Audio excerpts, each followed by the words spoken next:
All right, super. So we are delighted to have Isobel Kolbé back for second of two CTNP seminars, this time on Monte Carlo event generation for jet physics and heavy ion collisions.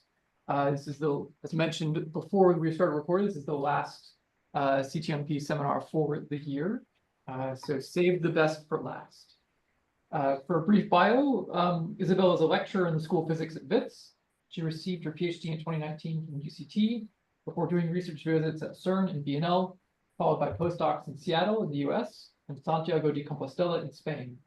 Her research interests revolve around the theoretical understanding of matter at the highest temperatures and densities producible on Earth, and indeed since a microsecond after the Big Bang, with particular focus on the physics of jets and the quark-gluon plasma. Isobel, we're delighted to have you. Thank you so much for taking the time, and please take it away. Fantastic. Thank you very much. Thanks for having me back. It's a delight to be here. I'm excited to get into some more sort of nitty-gritty physics. I'm not sure how many people were around last week or whether people had a very busy week last week. So maybe I'll just start off with a quick recap of what I'm going to talk about. A recap of last week. So let's start with just a quick having a look. So the first thing, the physics that we're talking about is this physics of the quark-gluon plasma. And I spent quite a bit of time last week trying to argue that that really this is a very complicated system. There are a lot of different stages to modeling this. So the way that we produce what we think is the quark-gluon plasma is you start off with some initial condition. You start off by colliding two heavy nuclei, say lead or gold, but just knowing what it is that you are colliding is already difficult. A lead nucleus is not just a superposition of 208 protons and neutrons. There are these very strong forces holding this nucleus together. It's very Lorentz contracted. It's highly relativistic, and so the physics starts to become a little bit more complicated. So we'll need to start off by modeling this. Then I made a big spiel about this initial stage here, where this sort of pre-equilibrium stage of the collision, where we really don't actually have a good handle on what's happening. So much so that we generally ignore it in jet physics. In jet physics, we generally sort of say, well, okay, we don't know what's happening there, so let's just say nothing is happening there. This turns out to be quite a dangerous assumption in small systems. But we'll touch a little bit on that later. But for the most part, people do something reasonably simple for this pre-equilibrium phase. And the big problem here is that we don't know what the temperature is. There's no way to talk about a temperature if you don't have equilibrium. And so that's the thing that we have to try to get around. But okay, once you have developed some collisions, there are lots of little collisions, and maybe you eventually reach something that you want to call an equilibrium. Of course, this still is not a temperature equilibrium. They're still like rapidly cooling down and so on, but at least we can talk about the temperature. So at least we sort of reached some stage where we can really say this is that we can now start applying the physics of the hydrodynamics. So you start off with some energy density, which you relate to this initial overlap region through some simple modeling of this pre-equilibrium phase, but you start off with some initial energy density, and this you then use to source your hydrodynamic equations. And then Björn Schenker gave two very good lectures on what you can do with this hydrodynamics. What you do is you evolve your initial energy density using the hydrodynamic evolution equations, and you, based on what you use some equation of state. And this generally comes from lattice QCD, but this is all sort of very well controlled and has been very, very successful endeavor in QGP physics. And really, for the purposes of what we will be doing, I really sort of end there. The rest of what happens here doesn't really sort of enter into a lot of the physics that we'll talk about. But for the sake of completeness, it's useful to just say that, okay, this quark-gluon plasma phase, the degrees of freedom here are quarks and gluons. But of course, you can't observe quarks and gluons individually in nature, so there has to be some hadronization. There is a hadronization mechanism. Something has to happen here which turns your quarks and gluons into hadrons. This is, again, poorly controlled or poorly understood. And in fact, seems to be really, really difficult even to understand from different collision systems. But so you have to do something here. Then these hadrons they have a short phase in which they continue to interact with each other. They're exchanging momenta, they're decaying. But at some stage, they also freeze out. So in some sense, so they stop exchanging momenta and they just start free streaming to the detector. So there's this kinetic freeze out region as well. And then there's this free streaming to the detector. Okay, now, of course, the way that we want to study this is by looking at jets. So I sort of spoke about a little bit about how we think about these jets. We think about when you, sorry, if I go back here, when I do this initial collision here, I do 2-to-2 scattering from these nucleons for partons within the nucleus. And they result in two partons coming out. Now they can be low momentum particles, which are in this hydro phase, but they can also be very high momentum particles. So here I've drawn on top of Björn's hydrodynamic simulation here, sort of a quark and an antiquark pair that are produced back to back. And the law is that if one of them travels a shorter distance through the medium than the other one, then this one that traveled the long distance through the medium, because it's traveling through the medium, it carries color charge, it's interacting with the medium, it loses energy, or in some sense at least is radiating energy out into the plasma. It's starting to thermalize into the plasma. And you can see this in experiments. So here's a calorimeter, and you see this high calorimeter tower over here. This is the leading jet, and exactly back to back from it is this on the right-hand side, this smaller, lower tower. And significantly, actually, it's not just that this tower is lower, it's that it's in fact broader as well. So what has really happened, it's not that this energy is lost, of course. It has to, it diffuses into the medium. So it's sort of, and the medium can react to that as well. So you really get that you have a wider distribution of energy around this sort of jet core. And then I mentioned this observable that we use to quantify this. So the way that we quantify this, this energy loss, or this diffusion of the energy to wider angles, if you'd like, is to say, okay, I can, instead of just looking at back-to-back jets, I can look at all of the hadrons that arrive in my detector, and I ask how many hadrons of a given PT, transverse momentum, do I have compared to in proton-proton. And so I have this observable called RAA, the nuclear modification factor, in which I count the number of particles in a given PT window. I compare it to the number in proton-proton, and I have to scale it by some number, because of course I would get more if I just counted all of them from a proton-proton collision, from a lead-lead collision, just because I have more collisions. But if I know how to scale them, so in other words, if I know how many proton-proton collisions make a lead-lead collision, then I can scale this properly. And if I've done that properly, then I expect this to be 1 if there's no energy loss, and probably something less than 1 if there is energy loss.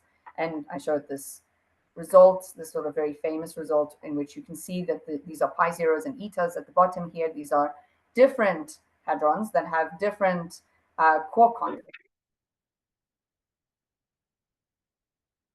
You see that they have the same amount of energy loss, whereas these purple squares, the photons, they have no energy loss. Their RAA is 1, which we expect because photons don't carry color charge. They don't interact with this colored plasma. All right. So I then went on to say, okay, there are 2 ways to model this. The one way, if you use Monte Carlo, the one way is to start off, you always start with your vacuum parton shower, because we know how to do the vacuum parton shower. So you have a step-by-step kind of Monte Carlo system in which you, at every time step, you ask, am I going to split? And there are some equations that govern this. And I can either take my vacuum parton shower, and then at the end, I modify what comes out of the end. So I just apply some kind of momentum evolution that dampens this parton shower. So I can do it in this way, in which I do the full vacuum evolution, and then I modify the end result. Or instead of doing that, I can say, well, okay, I take my vacuum shower, I understand how this works, but at every splitting, so at every time something happens in the evolution of some parton, instead of having the standard vacuum deglapp evolution, what I'm going to do is have some sort of modified splitting, which then puts things a little bit more off shell, or there's some radiation or something. So I modify the splitting itself.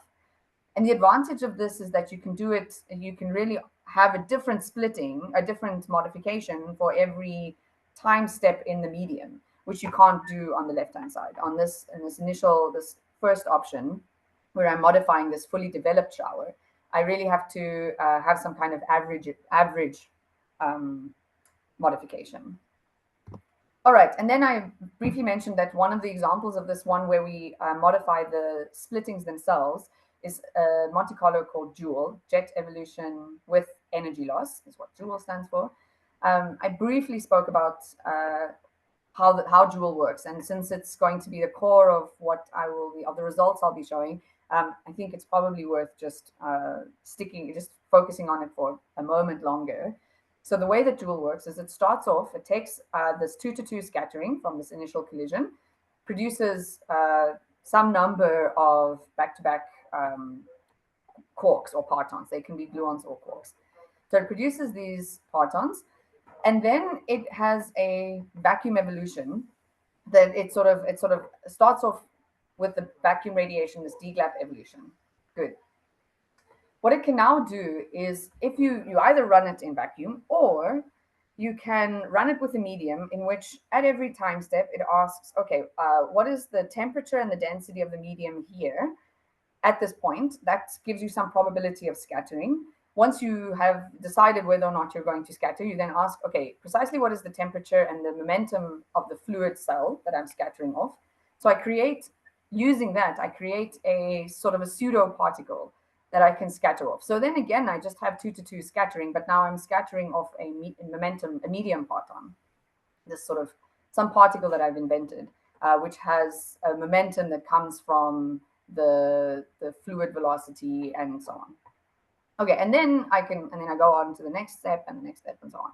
And then at the end, what Joule does is it gives this whole thing back to Pythia, so that Pythia takes all of these jet partons and it does all this other fancy event generation, the hadronization. I don't think actually it has a sophisticated hadron gas phase, but it does these things and it outputs a list of particles very similar to what you would get if you, well, I say very similar to what a theorist imagines an experimentalist gets when they turn on the machine. Of course, that's not what they get, but a list of particles, and we can put these through standard analysis software.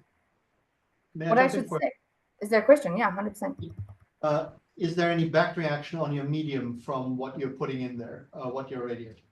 Right, yes, absolutely, yeah. So that was going to be my very next point. And it's that Joule, recent versions of Joule allow you to do something that they call recoils on or recoils off. And so what Joule allows you to do is say, okay, remember I created this pseudo particle from the medium.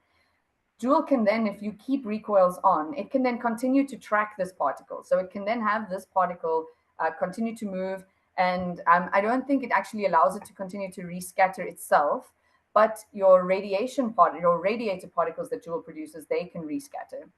And then you can keep track of those rescattered particles.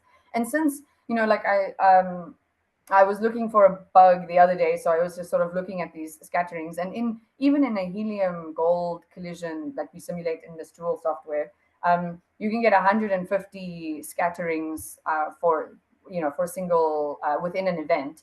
And so the problem that you get if you run this in lead is that if you are tracking all of these back reacted particles, they fill up the event record very, very quickly, and your memory fills up. And then actually you lose a lot of events because simply from it's a computing problem. Right. So, but you can, sorry, go ahead. There is no way to make this more efficient by trying to put this back into the medium in a way, right? I mean, if you need to keep track of everybody individually, of course, that fills up your memory immediately. But a thermal or a local thermal distribution would be a different animal. In principle. Yeah. I don't immediately know the answer to that question. I think, so what you can, of course, do, which is even more computationally intensive, is once you have this back-reacted particle, so this can be done, although this is not in the standard Joule release, but the original authors of Joule have done this, where you say, okay, now I've scattered off this particle. Now I put this particle back into my hydro simulation. So I had some hydro simulation, which and now I evolve a jet on top of this. Now I have this back-reacted particle. So I actually put it back as a source into the hydrodynamics. Then I run the hydrodynamics again. And I continue to evolve my jet on top of that. And then I stop. So then in that way, your jet event record doesn't fill up because, of course, you restart it every time. But it takes forever because you have to rerun the full hydrodynamic simulation after every scattering. So you can do this. Yeah. The full one, just a sort of short time interval. Look, I have no idea. I'm just throwing what percolates through my brain here. I would imagine you could do this for an infinitesimal step that modifies your hydro at that point. But they certainly must have thought about this. If they're running into trouble, there was probably a good reason for this. You know, I'm not. Yeah. So for the way the Joule runs and keeps the recoils, it's not too bad. You lose less than 1% of your events to this filling up of the event record, even on a laptop. Okay. Too bad. But when you are really doing this full resourcing of the hydrodynamics, you really have to run on a very big cluster. I mean, you sort of. Yeah, and to be honest, I don't know to what extent, like how carefully they do it. Usually people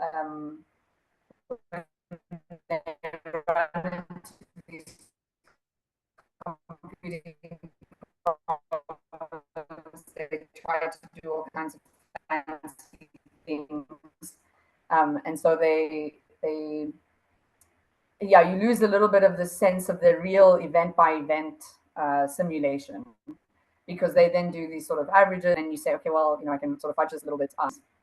But when you really need these, well, it's my personal a specific paper to point to, but I'd imagine that you really want these very serious event by event fluctuations, and because then really you have fewer scatterings in any case, so your event record doesn't fill up so much in exactly this setup. Thank you. Yeah, sure. Okay, so we have good. So we've evolved the jet. We can keep these back reacted particles. There's a subtlety here with this, and it's of course that when you do this, what I've done is I put this medium down here. So what I do for this scattering center is I look at the medium. I say, what is your temperature here and your velocity here? And then I give this particle some sort of form momentum that I derive from that information. But now, and then I go and I evolve this stuff and I keep track of all of these back reacted particles. And then I put all of this stuff back on top of this background. So, I have taken out energy momentum, but I haven't put it back in.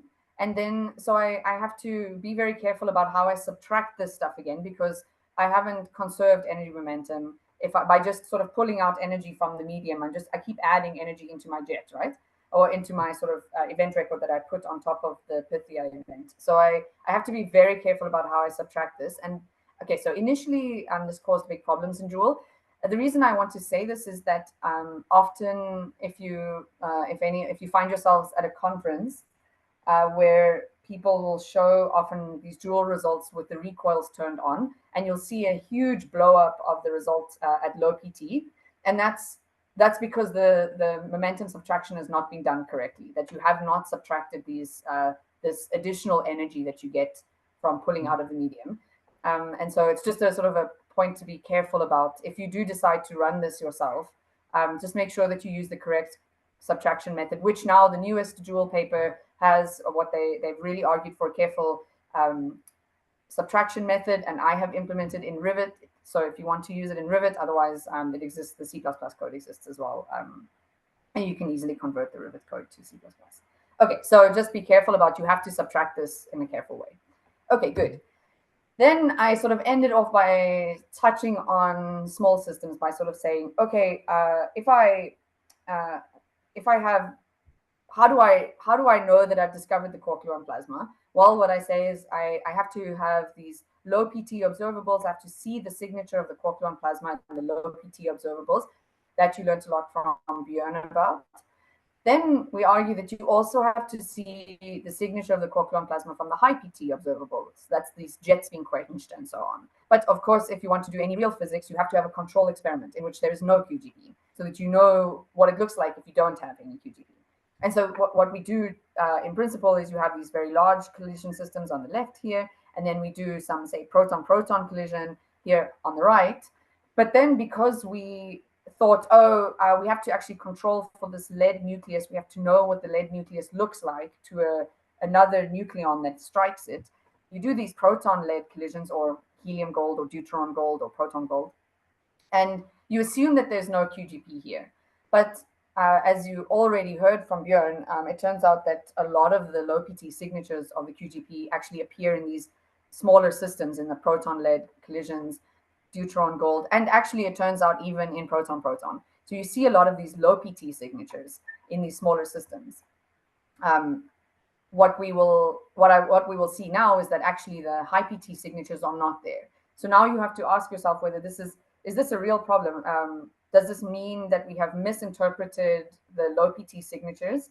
Does it mean that we don't understand what the high PT signatures are? Or is there no QGP? And if there's no QGP in these smaller systems, what is causing this low PT behavior? And do we even understand what's happening in larger systems? Okay, so I'll pause there. So that was just a quick recap of last week.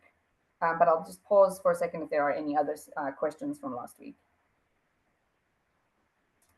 No. Okay, good. So let's talk about small systems. So this is like kind of one of my favorite problems, partly because it's the one I started off working on as a master's student already. And at the time, everybody thought, oh, it'll just go away because it's like kind of simple. But that was now 10 years ago, and it hasn't gone away. It's just gotten worse. So I will try to give you what I think is a very sort of state-of-the-art statement of what the problem is. So the way we understand this problem now.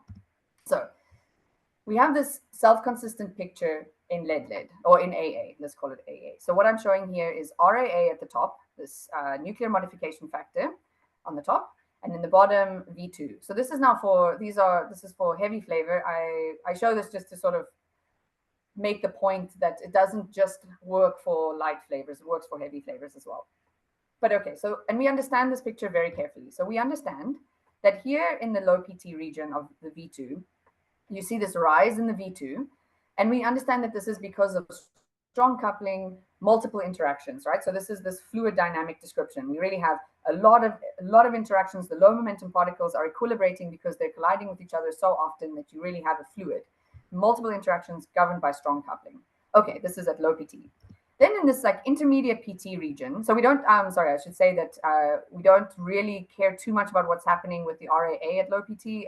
It's, anyways, yeah, so we don't, I mean, you get a result there, but it's not so, you see that this is sort of governed by a lot of the physics in the same physics as the V2. Okay, now in the intermediate region, you sort of, in the intermediate PT region, you now have, number one, you have far fewer particles at this momentum.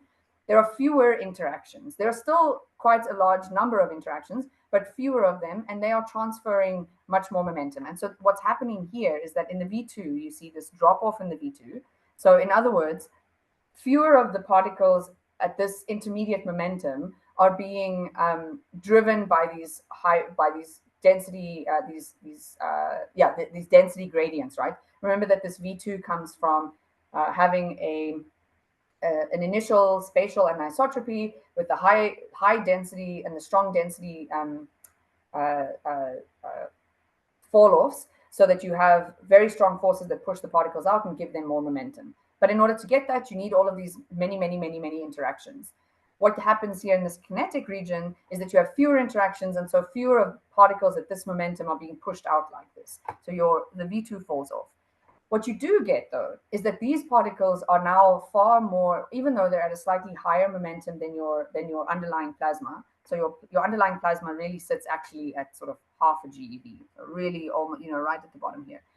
By the time you get to 10 GeV or so, these particles, you can really think of them as being separated by a full sort of order of magnitude or 2 orders of magnitude of scale, right? So they are interacting with the medium and they are losing momentum to it without really being equilibrated with this momentum. So then you see this steep fall off in the RAA, and there's really sort of, this is where the RAA is the most, you lose the most energy to the medium here. Okay, and then at high PT, we understand the RAA, we understand exactly why this RAA starts to come up a little bit. It's because you have now higher and higher momentum and you are less and less affected by the medium, you're just sort of punching straight through. And there's an interesting phenomenon though here in the V2 side. You'll notice that the high PT V2 here is not zero. So remember, I kept arguing, okay, so here for this kinetic region, I kept saying, well, now you're separated by orders of magnitude from the medium, so you're not affected so much by this pressure gradient. So that's why there's this fall off. And so you would expect this to go straight to zero. Okay, it does not go to zero. And the way we understand this in this picture is path length dependent energy loss. So we're sort of saying, okay, I have this almond shaped initial medium sort of space geometry, and particles that are moving, high PT particles that are moving in this sort of horizontal direction travel a much shorter distance through the medium than high PT particles that are moving in the vertical direction. They travel a longer distance. So your vertical direction particles lose more energy because they travel a further distance, where your horizontal particles lose less energy. They travel a shorter distance. And so then you still get this modulation from which you can extract a V2. So we understand this high PT V2 to be due to path length dependent energy loss. Because we can see, okay, here there is energy loss. There's RAA is less than 1 up here. And so then I can understand that there's this V2 if really the energy loss is path length dependent. Okay, what happens in small systems? So here I have the exact same thing. Well, it's almost the same, except I have now as a function of PT, but now it's exponential. I have a log scale on the x-axis. I've plotted here ATLAS data. They've called it IP-led. Part of the reason for this is it's really, from a physics perspective, this is the same as RP-led if we're asking how to interpret this data. But I should just say that what has happened in the field over the last 10 years is that the experimental groups have done an extraordinarily good job of working out exactly how to get rid of the biases in RAA for small systems. So they've really worked hard. And what this has resulted in is in some sort of slightly different observables. But for the purposes of this argument, this is really just RP-led. Okay, and then V2 at the bottom, also now in P-led. And again, I see here, okay, so let's focus on the V2 at the bottom here. I see this gentle rise at low PT. Fine, that's good. I understand this is this strong coupling, multiple interactions region. Okay, good. Then I see a fall off for the V2 in this kinetic region. Very nice. I understand that as well. The momentum is now a little bit higher and I'm losing in, and I'm not being pushed by these pressure gradients so much. Okay, but now here's something interesting. Look at this high PT V2 over here. It's still non-zero. Okay, so now this high PT is non-zero. High PT V2 is non-zero. But in lead, I understood that to be due to path length dependent energy loss. Okay, so let's have a look at the energy loss. So if I'm a theorist and I look at this data and I see, oh, cool. Okay, here's RAA. I see much the same shape, right? I can draw this squiggly line here through the data. Okay, now I'm just a theorist, but even I know that that's not the way that you read this plot. Any experimentalist will say to you that is absolutely the wrong way to read this plot, because look at these very, very large uncertainties. So of course, it's equally reasonable. So I might say, fine, here's some rise. Good, I understand that's a little bit, it's exactly the same as for the lead. Then there's a fall off, and then there's some flat thing here, and maybe, okay, maybe this goes down. Okay, fine. But any experimentalist will tell you that this pink line is equally reasonable for this data. It's just as reasonable to say that absolutely nothing has happened. There is no energy loss whatsoever. And with these measurements, so I've only shown one plot here, but in this paper, Atlas actually, they do a very careful job of calculating and sort of constraining the energy loss. And they have constrained the energy loss, okay, now in 0 to 20%. So we'll come to, what this means, why, this maybe you're a little bit dubious about this, but fine. In 0 to 20%, the energy loss is constrained to 1.4%. Okay, so Atlas has really said there's no energy loss here. But then how do I understand this data point? How do I understand these bottom data points? Where do they come from? Why is there high PTV2 all the way out there when there's no energy loss? It absolutely cannot be path length dependent energy loss, because there is no energy loss. Okay, so what I want to just spend just one moment on in the next slide is to talk about this relationship between RAA and V2, because it's ubiquitous within the field, and especially in the field of, in the sort of jet energy loss field. We really have married ourselves to this idea of the path length dependent energy loss for V2. And it turns out it's very sensitive to a lot of problems. This energy loss description of V2 is very sensitive to the starting time of your energy loss. It's sensitive to the temperature profile, and it's sensitive to hadronization. Okay, so let me just, if you'll allow me to have just like one quick short, just a bit of a rant on this RAA V2. So the best calculation we have for, well, to my mind, the sort of most sophisticated calculation for RAA and V2, by which I mean really this is like fully implemented in with a full initial state calculation. They even have some pre-equilibrium phases. They can evolve the jet. Okay, now this is co-LBT. So it's LBT, which was one of that first option where you modify the parton shower at the end after doing the vacuum parton shower. Okay, so it's co-LBT, fine. But you do have a parton shower, you have full hadronization, you have a hadronic phase. So there's a really sophisticated modeling going on here. And what I'm showing on the left here is RAA in lead-lead for two different centralities. So there's like some 10 to 20% centrality, and here's 40 to 50. And on the right-hand side is V2 for, again, 10 to 20% and 40 to 50%. And the argument, the take-home message from these like very many plots is that what they've done is the solid lines are co-LBT with coalescence, and the dashed lines are co-LBT without coalescence. Coalescence is a model for hadronization, in which you sort of say, okay, I have a bunch of particles that are lying around. Instead of splitting strings, what I'm just going to do is each particle is just going to take its nearest neighbor and hadronize with it. Just sort of say, okay, you come with me, and we will make a hadron together. Okay.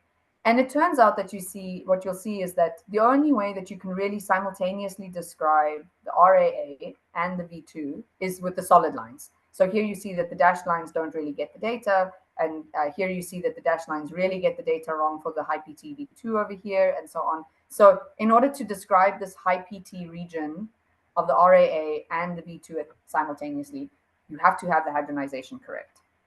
Okay, now you might argue that that's not all of the physics. This is just a parton shower. What if you did this analytically? And it turns out that people have looked at this analytically very carefully. So I'm not showing their RAA and V2 plots because they sort of tell the same story.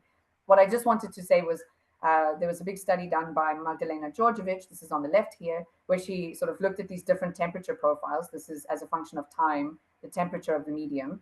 And they found that whether or not you can fit RAA data and V2 data at the same time depends on which temperature profile you choose. And in fact, they were one of the first ones to realize that whether or not you turn the energy loss of so you have this jet that you produce and it travels through the medium, whether you turn this on immediately or let it wait until your medium has equilibrated, that makes a huge difference to whether or not you can describe the RAA. And so people who took this a step further were Carlota Andres' group. This is this plot on the right-hand side, where they studied like 3 different scenarios. So either you evolve your jet using BDMPS evolution completely from, you start at time 0 and you start your medium at time 0, and then you evolve your jet. Versus, okay, what if you said, well, if my medium is only produced at some later time, so some, say, half a Fermi or something, maybe I can start my jet evolution at the same time. I start my jet here and I run it through the same time as the medium. Or what if which is probably more likely, is if your parton, your high PT parton is produced at the same time as the collision time, right? Then it sort of evolves in some sort of vacuumish type of thing. So here they're saying the temperature is 0 in this non-equilibrium phase before the medium equilibrates. But your parton is able to evolve as though it is in vacuum. And it has this sort of vacuum radiation part. And then once it enters the medium, once your medium has formed, and you can talk about a temperature and so on, then you evolve the jet further in this medium. And they find that really what you need in order to fit the data is this scenario C, where you really have to turn off the medium modification of the energy loss at early times in order to really get the data correct. Okay, now I'll throw a spanner into the works and show you this is now the sort of final point of this slide, and it's that if you do this in the hybrid model, so in the hybrid model, they have they have different stages for the energy loss, and so at some point they also have a very sort of strong coupling ADS-CFT style energy loss. So it doesn't really sort of matter the details of the model, but what I'm showing here is now the jet V2 for different centrality classes. So blue is very central, red is this 10 to 20%, so semi-central, and then I've showed just the last one, the pink one on the right hand side is 40 to 60, so very peripheral. And what you see, so the solid lines are if you don't have any quenching before your sort of your initial time of the medium, and the dashed line is if you include this energy loss in this sort of vacuum, this pre-equilibrium phase. And you see that what you have to do, you have to include this pre-equilibrium phase energy loss in order to fit the data in central collisions. So in other words, what I'm saying is, in order to bring this line down towards the data, you have to have energy loss in the pre-equilibrium phase. But look what happens in the peripheral phase. In the peripheral collisions, you see that this exact same statement flips around. So in order to what happens in the peripheral collisions is that the V2 goes up if you include energy loss in the early phases. And the way that this argument that they have here from the hybrid model is exactly the opposite argument to what Magdalena and Carlota got. And Magdalena and Carlota's argument you can sort of understand by looking at this cartoon over here. So if I had this oval overlap phase, this blue oval overlap region, then if I turn the energy loss off for some initial time, then I'm essentially putting a round vacuum in the middle of this. I'm having energy loss that's sort of like vacuum energy loss for this round region. And you see that this significantly increases the anisotropy, right? The difference between the short and the long distance becomes much larger because you're putting a round area in the middle. So that explains what's happening on the left-hand side here, but it does not explain why in hybrid you get exactly the opposite argument. And I'll now remind you that this was all in AA. So this is all in lead-lead. So what I'm trying to argue here is that we do not really understand the relationship between RAA and V2. And that means that we do not understand the path length dependence of the energy loss. We don't have any we don't really know how to extract from experiment the path length dependent energy loss in a way that we can really sort of say, well, okay, because the systems, if we consider a small system, because the system is small, I have to have a small amount of energy loss, right? That's the argument. The energy loss must be small because the system is small, but I have no idea what the path length dependence is of the energy loss really. Okay, so let's see what we can calculate in small systems. So I'll show this result because there are some folks in the audience who did this calculation. Okay, so this is we can calculate the energy loss in small systems. It's kind of difficult. There are lots of caveats, but this calculation that Will and Cole did is based on a calculation which you take a PQCD energy loss and which is usually done in a brick of QGP like this. So I have this sort of blue brick, and I imagine a large brick, and it has a separation of scales, where the sort of the screening length of the medium and the path, the mean free path and the system size are sort of in this scaling. And what I can do is there's a systematic way in which you can relax the approximation that the system is large. And so you just sort of think about this on the left-hand side of this dashed curve. You sort of think of a medium that looks like this. And you're able to do this in a way that carefully maintains the physics of the model, but no longer assumes that the system is large. And then what Will and Cole did was they implemented this into a very sophisticated model, which has all of the physics that you need. And in this paper, they were studying how elastic collisions add to this. So what the effect is of small systems on the collisional energy loss. So that's the difference between these bands. But the point of showing this plot is simply to say that, okay, if you were to calculate what the energy loss should be in D gold, then you get some result that's like, I don't know, 25%, right? Or 20%, right? So I'm looking here, it's like 0.75 or 0.8. Down here is 0.6. So something between 40 and 20% energy loss. Okay, that's a very large number. And I've shown it on top of this Phoenix plot. If there's time, we can talk about this Phoenix measurement. It's a very cool measurement, but it's quite contentious and so fun to discuss. But at the end of the day, the calculations, that the vast majority of experimental measurements have these data points all the way up here around 1. Okay, but if you calculate it, you get something that's quite large that you should be able to measure, and that's the point. You should be able to measure, even with error bars like this, you really should be able to measure whether experimentally there's energy loss or not. And it turns out that we really can't. Another measurement that's recently, so these are I'm showing these because they're like very recent, right? Cole's paper is from August, and this new Jetscape paper is from July.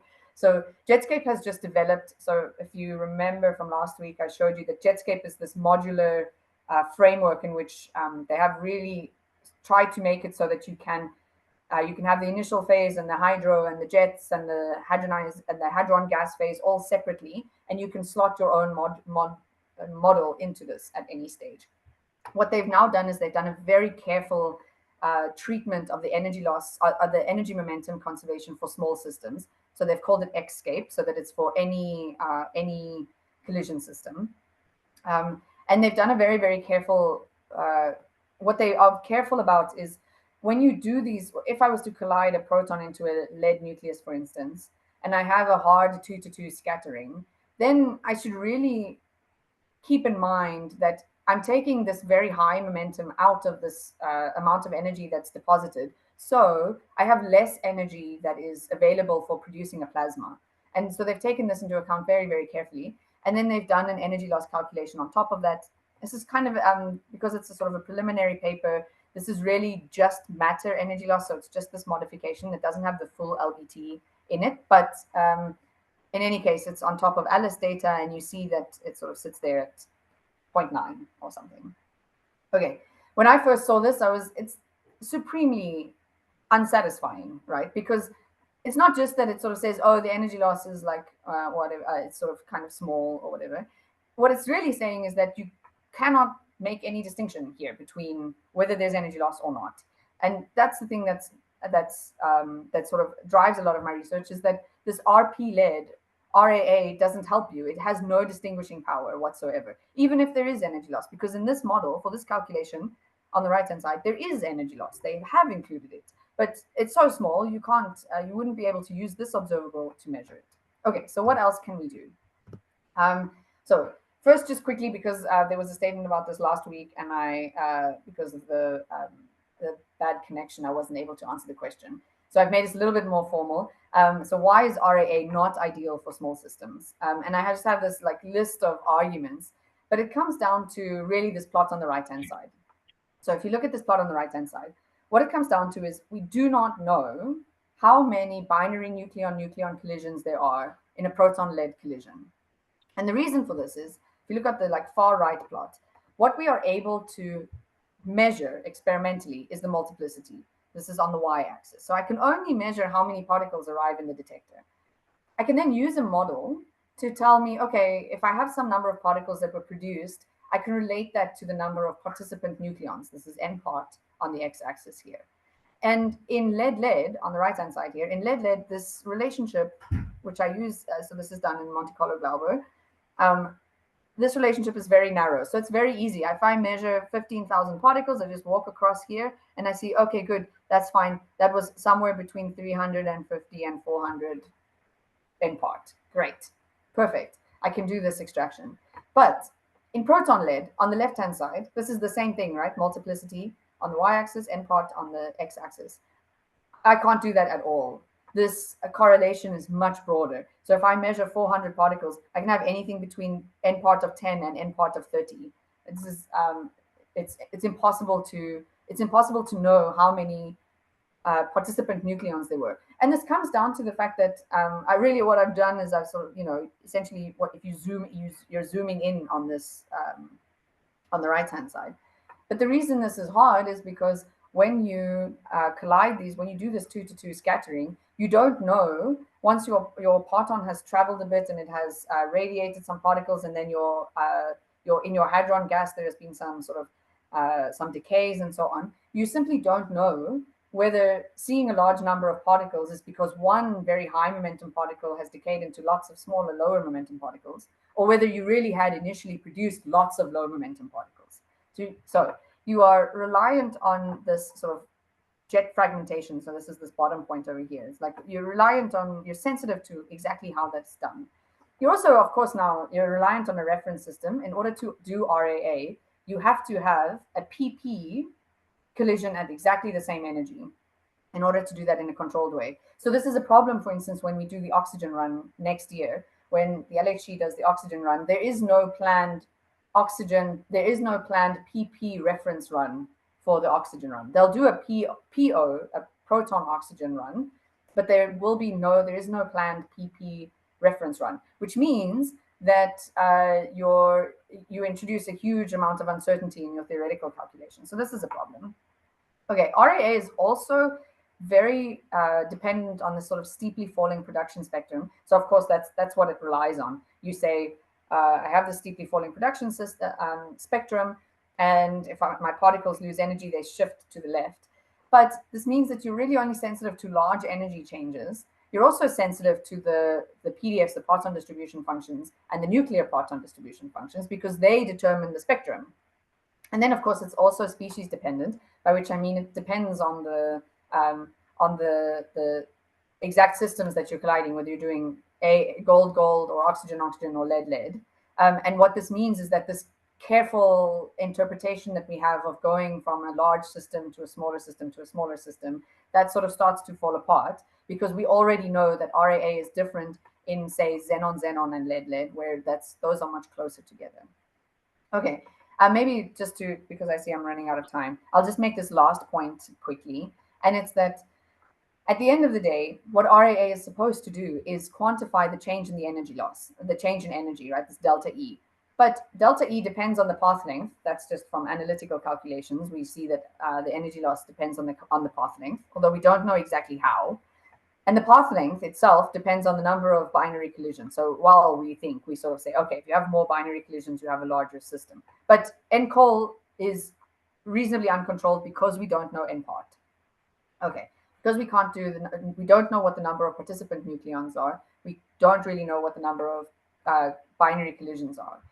Okay, and then lastly, this energy loss is also sensitive to the temperature, but we have no idea what the temperature is in these systems, because you think that you just have a system. So suppose you have some number of particles that are produced, say in oxygen. You do this collision and you produce some number of particles, and from hydrodynamics, you can relate the number of particles that you get from the initial entropy. Oh, sorry. I have to give a talk. Okay. You can relate the number of particles to the initial entropy that you had.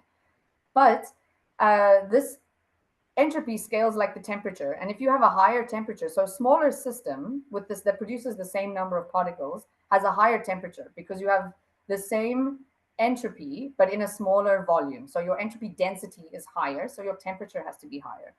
But to what extent is not clear. Okay, I won't talk about this last plot. That'll take forever, but okay, good. So what can we do to go beyond RAA? So one interesting study is the following one. So I promise I'll show you the rest of this triangle, but I wanted to just walk you through this quickly. So what you do is you take a whole set of jet substructure observables. So there are really, in fact, there are infinitely many of them, because they often have like different parameters, like continuous parameters that you can toggle around. But these have been used with huge success in proton-proton studies. So in proton-proton, where they do these, if you do Higgs studies or you do TOP studies, you really rely on this jet substructure. And so our PP colleagues have really done a lot of work with jet substructure. So there are a lot of these observables. And what you can do is take all of these, or take a big set of them, and you use some machine learning. So you train a boosted decision tree on all of them. So, okay, take all 20 or something of these observables, and I train you to see whether there's a medium or not. So I just train you on lead, and vacuum Monte Carlo samples where I know whether there was a medium. So I train you on all of these observables. And then I say, well, okay, hold on. What if I took a boosted decision tree, but I only trained it using one observable? So now I'm looking on this diagonal. And I ask, how good is this second boosted decision tree, which was only trained using one observable? How good is it at deciding whether or not there's a medium, compared to the original boosted decision tree, which was trained on all of the observables. And so the blue numbers are sort of very low numbers, but the red ones are higher. And so already you see that some of these observables get you 98% of the way there, right? Here's 98, 99%. So these observables give you 99% of the distinguishing power, of the ability to recognize whether there's a medium, as you get by looking at all of the observables. Okay, but now look at this. What you can do is say, okay, maybe one is too few, but what if I had two? So, oh, sorry. Okay, it doesn't matter what these observables really are, just to sort of say what that they are there. Good. What if I take two of them? And then the moment you allow yourself to train your boosted decision tree using two observables, you find that there are pairs of observables that are just as good as training on all 20. So there's, you know, this one and these ones over here and those ones over there. Okay, good.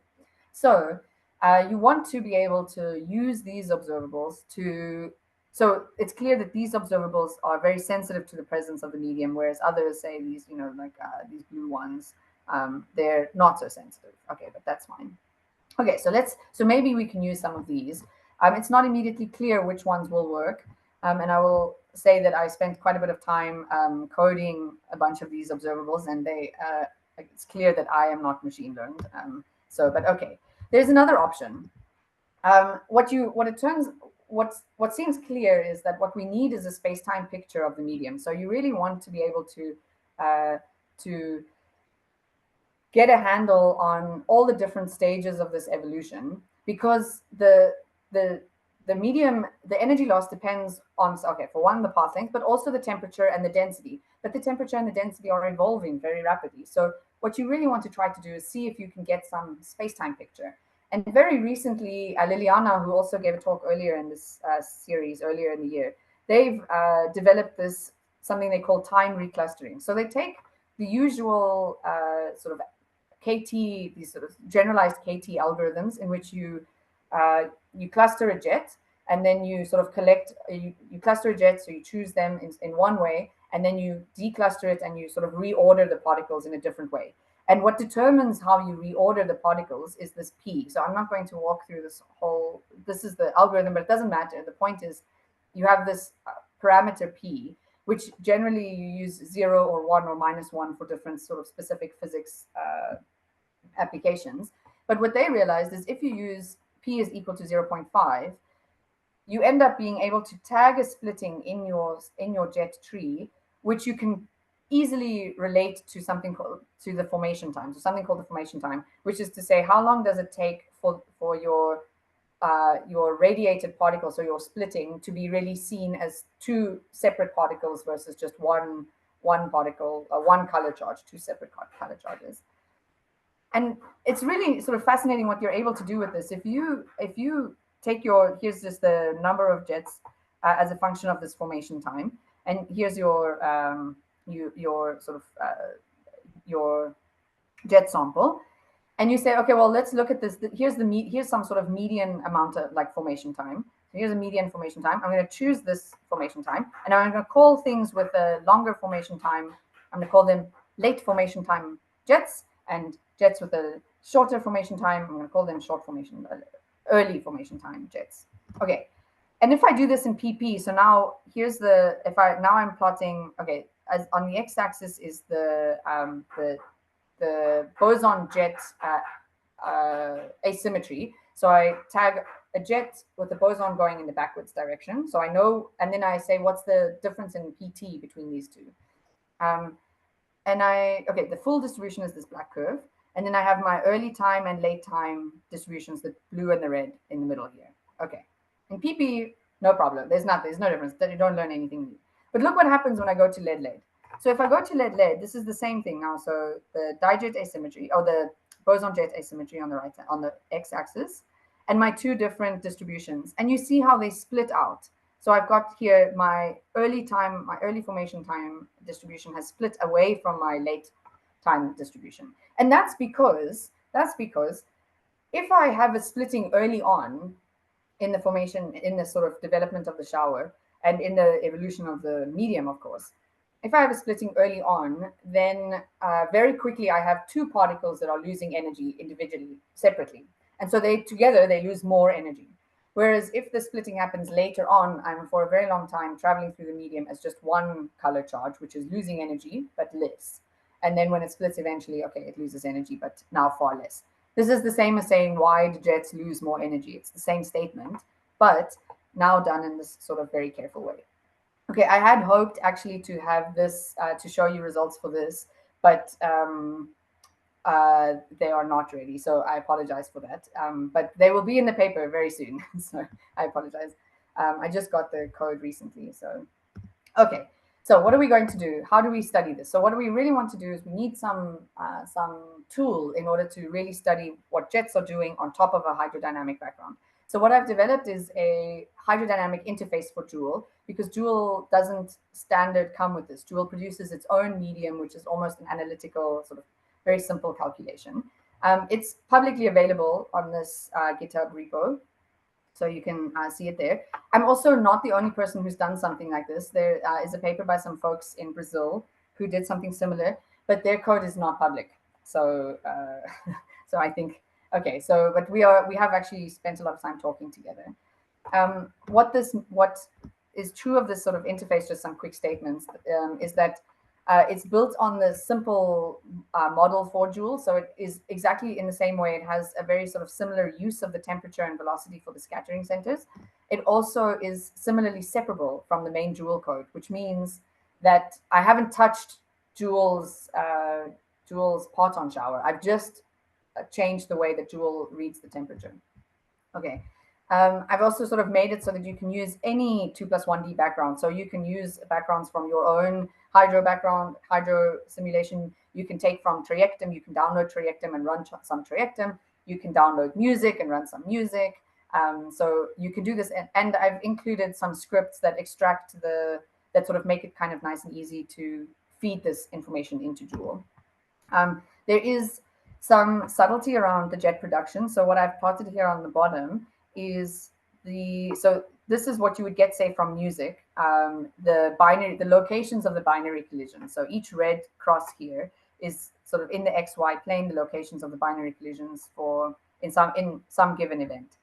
What I have written a little script to do is to sort of histogram this out so that you get some density distribution on the right-hand side, which Joule can read, and Joule will this produces a probability density so that Joule will produce its jets in places where there have been binary collisions. So you're not just taking some arbitrary jets, you really are producing jets that are correlated with the medium, which is important if you have small systems, right? Because there are fluctuations.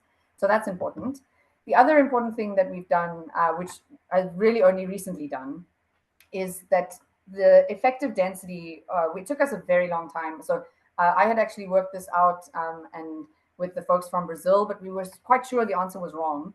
And then eventually we pulled in some folks from CERN to help us out to figure out exactly how you boost. It's kind of an interesting relativity problem, I think, for like an honors relativity class, how to boost into the fluid, the rest frame of the fluid, and then ask what the density is. But if you're not boosting really in that direction, you want to boost from the direction of the parton, which might not be in the same direction as the fluid velocity. So you're boosting at an angle, where usually you boost right straight in the direction of motion. So anyways, we derived this, you can then derive this formula. So this is now sort of done very, very carefully so that your density is really carefully calculated from the fluid velocity.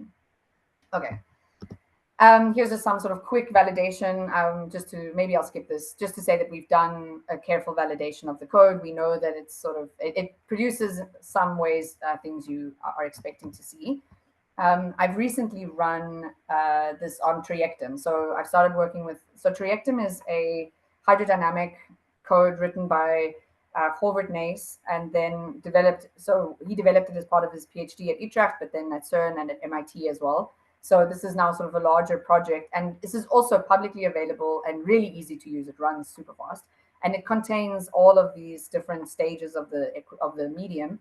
And what we've done is it's now really easy to just run Trajectum, get the events you want, then run Joule on top of that, and we've written the rivet analysis for many of these observables.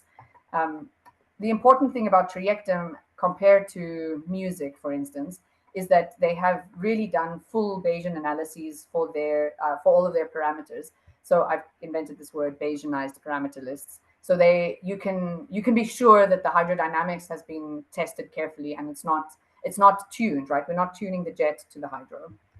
Okay, so some ultra preliminary results.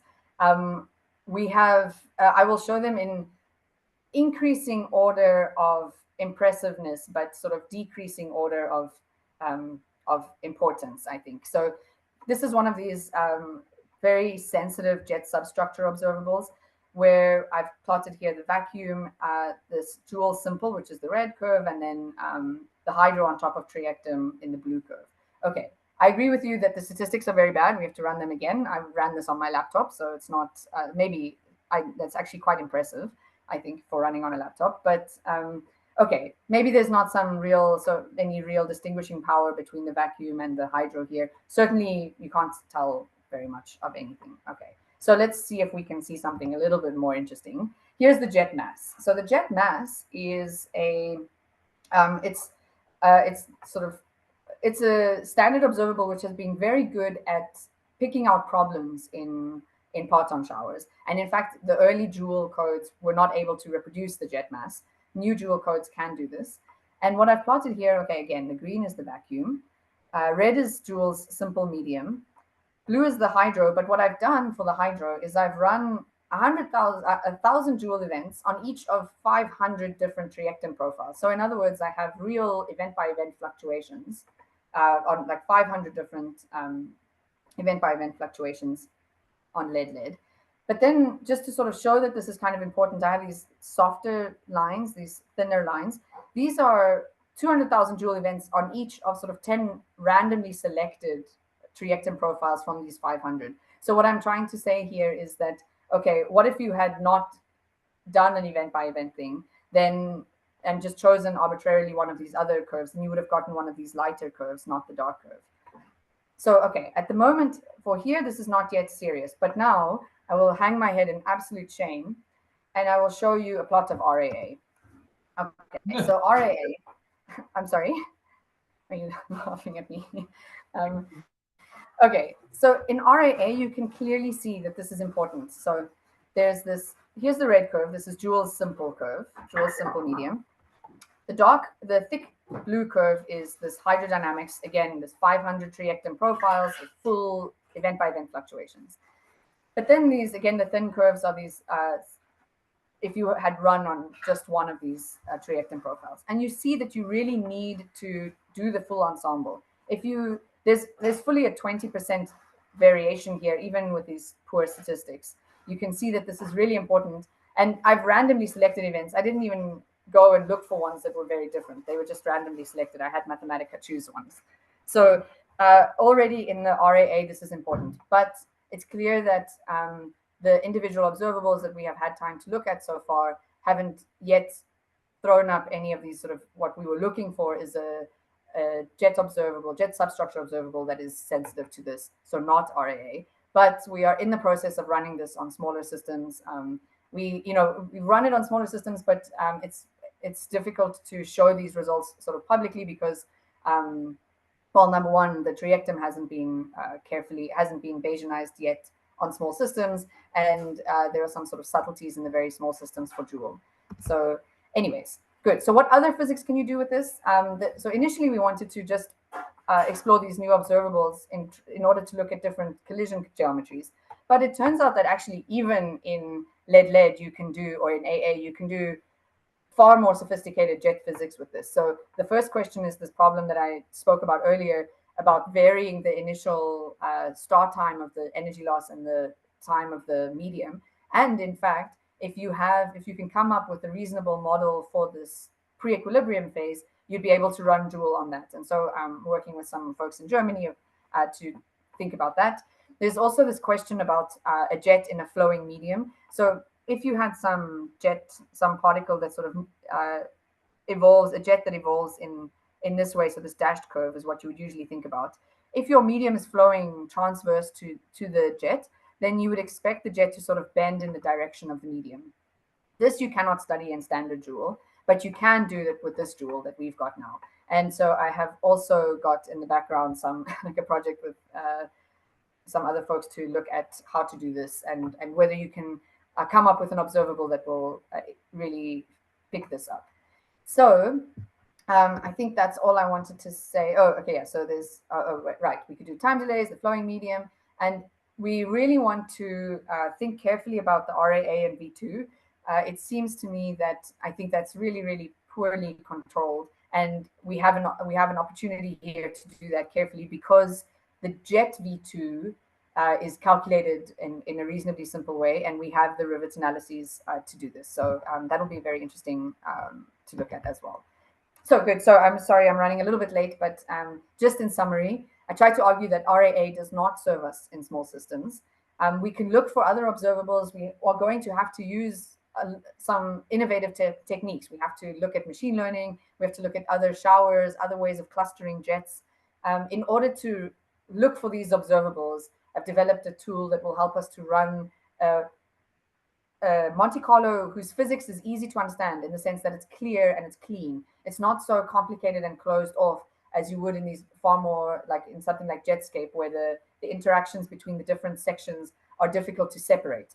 Here you can really separate your hydrodynamics from the jets, but make sure that the physics interacts with each other. So this means that the physics interpretation is simple. We looked at what we have already shown just by the first run of doing this is that it's clear that your jet observables, even in lead, and or even in AA, are sensitive to the fluctuations, and we really should be careful about this. And then as we go forward, we're going to have a look at the effect of the flow of the medium, the effect of initial stages, and also exactly how small you can go. There is a serious problem which we will have to think about, which is part of why we have stalled on the very small systems, is this energy momentum conservation that Xscape is talking about, where if I sort of drew this picture, here where I have these binary collisions, and what I'm telling Joule to do is, okay, here are a lot of binary collisions. This is where you should have the highest probability of producing a jet. But in a very small system, so I would extract something similar to this in a small system, but in a small system, if I was to then produce the jet in this region where there are lots of binary collisions, I should really actually evolve the hydro slightly differently, right? I need to conserve that energy momentum, and it's not immediately clear how to do this. At least in larger systems, this is probably okay. So it will be fine in oxygen, which we will run. We've already running neon, but in something really like proton, we have to be very careful, and we'll have to think of a more careful and clever way to do that. Okay, so that's me. I'll just leave the conclusions up. Good. Thank you very much for listening.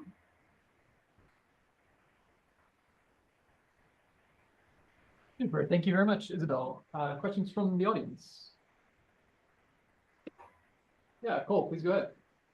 Yeah, thanks for the talk.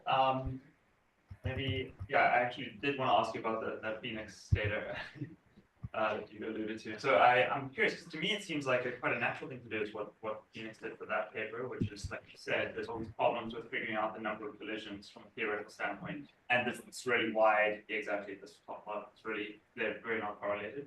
So I mean, a natural thing in my mind to do is to just measure the number of binary collisions, which is what the Phoenix paper did with photons. So I wonder why. I mean, I actually don't know. The LHC hasn't done something like this as far as I could see, and I wonder why they wouldn't. But yeah, it seems like a reasonable thing to do. So yeah, it seems like a very novel idea. I have a backup slide on this. Okay, good. There it is. Right, the first one even. Okay, so you're absolutely right. It's quite a novel idea what they've done. So for those who don't know about this measurement, so this is the data from the paper that I showed Cole's calculation over, or that they showed their calculation on top of. And this is, if you look carefully, you'll see that they call this, so this is the pi0 RD goal, sure, compared to some experimental measurements. So what they've got on the x-axis here is n cols, the number of binary collisions, determined experimentally. So not determined through Monte Carlo Glauber, which is what we usually do. We say, oh, there's you try to determine in a careful way the multiplicity in your system, and then you use Monte Carlo Glauber to go backwards and say how many binary collisions there were.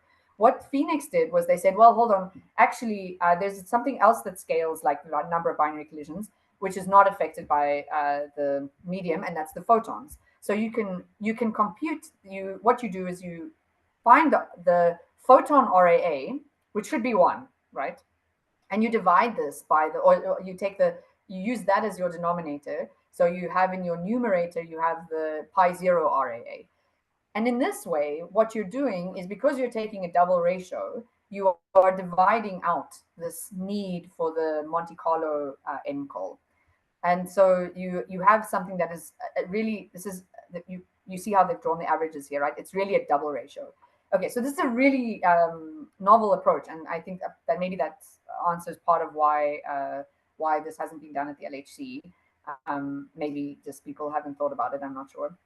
And but okay, the answer you get is this plot, and you have some this blue band here is essentially some uncertainty in where 1 should be. So it's really that you could have 1 is this blue band instead of up here. So the data is here, but okay, fine. That doesn't change the fact that when you have this very high number of binary collisions, you really get statistically significant suppression, which is really nice. Okay.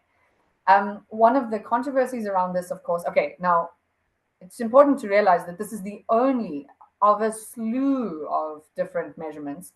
This is the only one that sees real suppression. And one of the arguments that is offered for how this happens is something called this color fluctuation model. So this was, there's a, oh, I didn't put the, I thought I put the, oh, sorry, I will, before I post the slides, I'll put the reference up here. This is a recent paper by Dennis Perepelitsa. So they work in this, there's a color fluctuation model in which what you have is that in order to get very high multiplicities, or in order to get this very high momentum, you are asking for a proton which has a parton inside of it, the parton that is interacting in your proton, or in your, here it's D, in your deuteron, but let's think about the proton first. The parton from the proton that is interacting with the gold nucleus is a high X, a large X1, so a high Bjorken X1. It's one that's carrying a lot of this this fraction of the momentum. And because you have a proton which is carrying this sort of large fraction of momentum, it's actually, it is a smaller proton, a narrower proton, than a proton in which you have really actually maybe a lot of partons that carry less. So you have in which case you have a more diffuse parton, and so, or proton. So if your diffuse proton goes through this lead nucleus, it interacts with more nucleons. Your smaller proton will interact with fewer nucleons, and so you introduce a bias by selecting high PT, on the high PT. You're introducing a bias towards the number of binary collisions. And okay, so they have a model for this, and this dashed curve is the standard model, in which you have for minimum bias d-gold. If your d-gold minimum bias is 1, then you get this dashed curve from the color fluctuation model. But this blue line that Phoenix has here, this blue line is the minimum bias d-gold. So essentially, or this is really like, where your 1 could be. And so what Dennis has done here is he sort of said, okay, well, if I shift by this same amount, this like 5% or something, you see, or 10% normalization, then I get the solid curve, which goes quite neatly through the data here.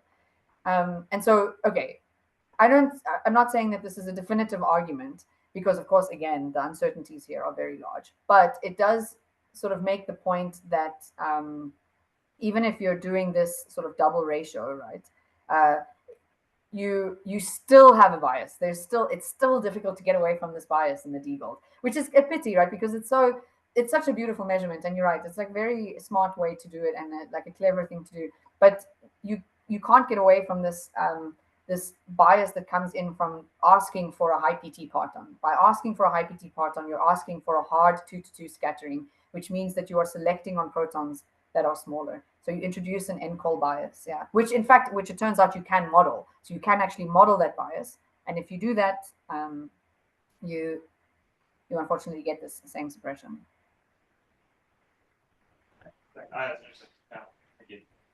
Could you maybe talk a little bit more about what goes into these red curves? I'm not 100% sure. No, you now know everything that I know. Yeah, so I can't tell you much more about exactly how that's done. Okay. Yeah. Good. Put this back here. Yeah. Remember, please go ahead. So looking at all this and going back to your introduction of when you impose the medium on your jet evolution, right? My impression is you cannot do any of the things that you find interesting here by doing it afterwards. Am I reading this right? So I'm not 100% sure what you mean. What is certainly true is that it's harder than we thought initially. I mean, this, yeah, I'm embarrassed to say that this has been around for a long time. Okay, in my defense, I've worked on other projects in the meantime, but yeah, it turns out really to be much harder than you think it's going to be. But the what is absolutely clear and what sort of, or seems absolutely clear to me, is that this problem, so this RAA problem, has been around for as long as we've been measuring RAA in small systems. I mean, the paper that, if you pull this plot out on my other slide, is the citation. It's a 2014 paper. So people have known this. This is the 2014 paper by Alice that does this. People have known this, and we still have not been able to get away from it. And it seems clear to me that we have to find some other observables. Now, okay, the fact that we've not been able to come up with one just yet, maybe that's it's just the way research goes, I guess. And we haven't really been able to explore all of the avenues, partly because you have to be so sure that you are taking all of these very fine pieces of physics into account. And that's, this is really starting to become precision physics, not precision physics in the sense that, in the same way that like precision measurements of the Higgs mass. I'm talking about, there are all of these different aspects to the physics, and you just don't get to do a back of the envelope calculation for some aspect of it. You just you can't get away anymore with some sort of parametric estimate, when you apply these things, they don't work. Yeah. So a bit more careful. Good. Any last questions, comments?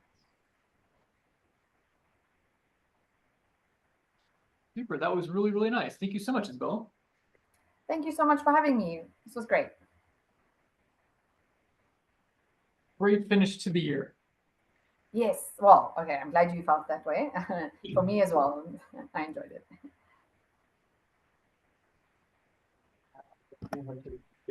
We lost our